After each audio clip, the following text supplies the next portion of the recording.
आज देवळान देवाक पायले त्या भायर आनी कांय नाशिल्लें.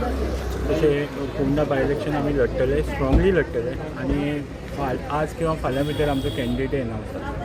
कितें गेले नांवां कोणा कोणाची येयल्या कॅन्डिडेट म्हणजे 4 नांवांचो विचार चल्लेलो, तातूंतलो एक फायनलायज जाला ऑलमोस्ट आनी फाल्यां म्हळ्यार डिक्लेअर जाता. आमी फोंड्याच्यान एक नांव येता आयकता की तोरसकर म्हणून खंय तरी नांव येता आनी आयज आनीक तुमचे हितून आयज आनी फाल्यां मदीं हार्डली एक 15 ते 18 वरांचो फरक आसा. फाल्यां अनावन्स जातलेंच न्ही. पूण युती करपाची कितें विचार आसा? काँग्रेसीन सांगलें तांकां युतीची गरज ना म्हणून आनी कोणा बरोबर इंडिपेंडंट BJP बरोबर तर आमची युती आसपाना. आमी इंडिपेंडंट आमी आमचो कॅन्डिडेट आसतलो आनी व्हेरी स्ट्रॉंगली लडटले. केन्ना फायनलायज जाता? केन्ना कितें फाल्यां दीस सांगतले.